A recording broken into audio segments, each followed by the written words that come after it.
Hi, everybody. Hello, everybody. Hope you're having a good Friday wherever you are in the world. We are feeling much better and very grateful for that. Yes, very much grateful. It was Very grateful. so one of the themes that I've noticed has been coming up is this theme of couples on lockdown. Do you know Esther Perel? You've mentioned her. So her whole podcast that she's doing currently is focused on couples on lockdown. And, some couples are having a fine time of it, and other couples are having a much more challenging time with it. And I remember when we first moved in together, you felt a little bit like a couple on lockdown. Yes, I did. So I thought it would be good for you to talk about how those challenges manifested and kind of with retrospect what you see now that you didn't see then, because I thought it might be helpful for people. What do you think? Well, I guess there have been two phases in our union because the first experience of being in lockdown, we weren't even married. Yeah, that's the time I'm talking I about. know When we the first, second experience I had, I was fortunate enough to be privy to this understanding, so it was a whole different experience. But the first time, I think I felt like I was in complete culture shock, and it was really hard. And I think there were a number of factors. One, I don't think I'd ever really lived with someone on an intimate level before, or that kind of level. meaning you'd never lived with a girlfriend before. Briefly, but not. That's No, well, I would say yes, in a sense. There was one brief period in time, my history, where I did live with someone, but so I wasn't your first girlfriend to live with. You were my first boyfriend to live with. you were not. Okay. Um, but it was very brief, the previous What encounter. do you mean? Like, was it a day? No, What do it was you like a month, I think. Maybe Okay. 6 weeks, I don't know. But on this occasion, I think that not only was I having to deal with living with someone 27, well, there was a number of factors. So in this 27. 24/7, there were a number of factors that seemed worthy of comment. One was that at that particular time, I was a photographer and I had a studio that I would go to every day.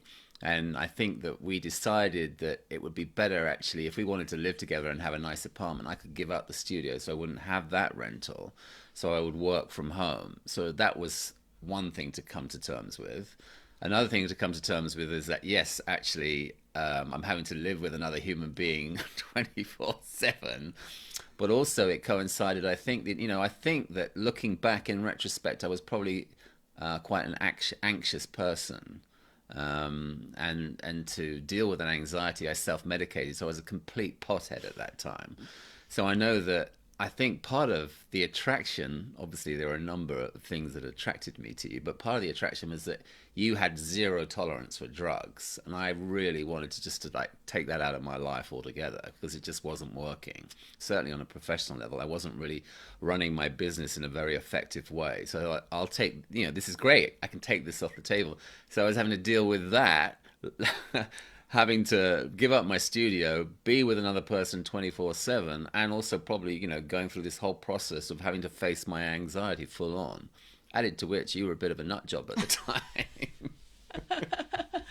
So I found True. it extremely hard. It was really difficult. And I think there were numerous occasions where I walked out the door with the intention of never coming back. But somehow I always did. My wisdom kind of brought me back down to earth, and I found myself coming back. But it was a really hard, I think probably maybe was it like a year and a half or so, I don't know, before we came here. But I can remember feeling like this is really difficult. So given that the intent is for us not to be a complete downer for everybody out there, is there anything helpful you can say? What were the redeeming features Well, of that but I'm experience? just wondering, given that it's not the same circumstances, clearly there wasn't the same level of global, issue going on, but you felt a little suffocated. You felt, I remember you, you would spend a lot of time cleaning up the apartment before you would work. Well, I think that was one of the things that used to really bug me at the time, is that here I am with this woman who just actually seems to have no sort of domestic inclination whatsoever. And that really bugged me. What's interesting is that ultimately, I loved you and wanted to be with you, and that was kind of my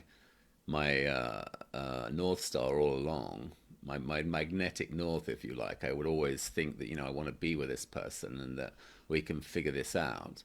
I think that at that particular moment in time, I was under the impression that, that she'll change. I can change her. Well, let me see if this works for you to try this on for size.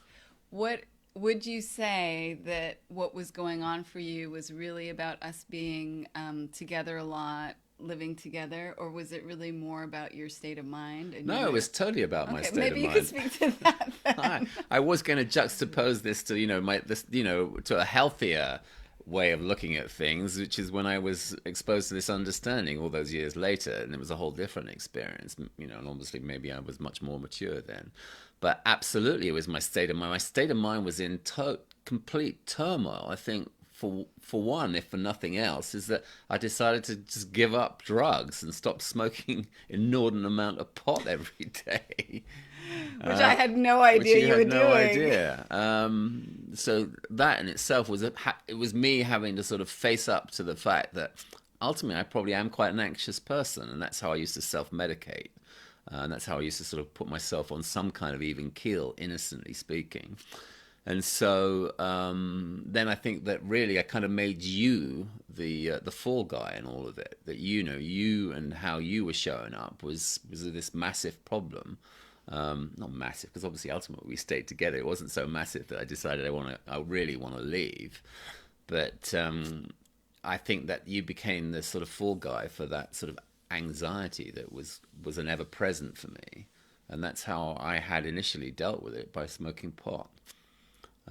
So yeah, my state of mind was definitely not good, and I, you were the problem when ultimately you weren't. Knowing what I know now, there was nothing in my external world that could affect my innate sense of well-being, but I decided that you were the problem. But I think that I always clung to this thought that you would change, which also was ridiculous in, in the long term or in reality. But we figured things out. So any words of wisdom for people?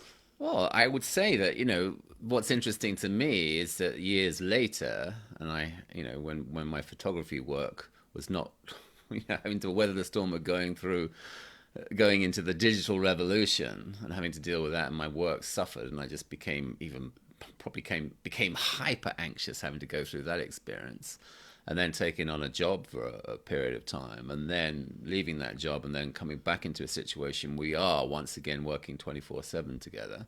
And then with this understanding, for me, I could really see how the mind works. I could see how my impression of you, if it's gone south, is all to do with my state of mind. It's nothing to do with you. And if there are days when you're having difficulty, when you may have lost the plot, or got wrapped around the axle, I would find myself not taking that personally. And that was a quantum shift in our relationship, and allows us to be together and work in harmony together at home, and now working together. Whoever imagined that? That seemed that just was impossible to me prior to having this understanding. Now I just don't take anything personally. If you're in a low mood or I'm in a low mood, either one of us just don't take it personally. It will pass and we'll come back into balance. And that's just a given. That's just something that we know. Oh, look, the dog's coming in. And that for me is just a beautiful way to just sort of compare those two experiences, where I was made this decision to sort of work from home and be together. So I think that what I hear and what you're saying is that for couples, if you are having a harder time being in self-isolation together, to understand that it's not something that's really a reflection of your partner or your relationship. It's really a reflection of your inner state, and how stirred up you're getting in the moment. And when we get stirred up, it's very easy to blame the person that we're with for our feeling state. I do it, Angus does it, we still do it at times, but it just looks like they're causing our experience. But the truth is, our internal experience is internally generated. And again, I want to be really clear because I get questions about this all the time. I'm not condoning bad behavior. I'm not saying that it's okay for someone to treat you badly. But I am saying that how you experience that does come from inside of yourself. And that when you see, and let's use a more generic example where there isn't anything extreme going on, like, you know, when Angus and I moved in together in London, there wasn't really anything that extreme going on in terms of our relationship, but it was hard, and I think it was harder for you than it was for me because I was really lonely and homesick, so I liked being around you. That's right.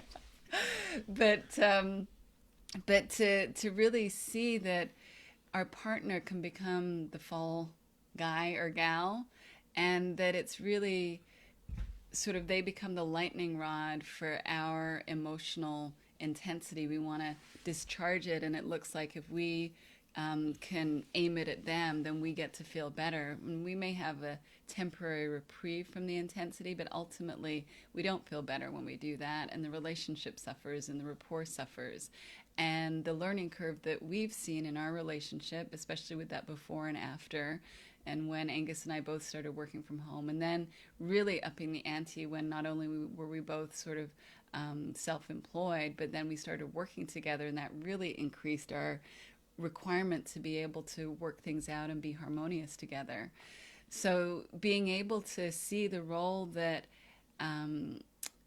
we play in terms of those interactions, and to be able to see that when we're upset, it's because we're taking something personally. We're making it about us. We're making it mean something. We are creating the meaning about that and creating a meaning about it that is causing our suffering.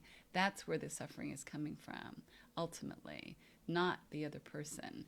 And it's not always easy to see that, but the more that we see it, the easier it gets, and the more fun and joy and happiness and enjoyment there is in relationships, because there's room for the other person not to be perfect all the time.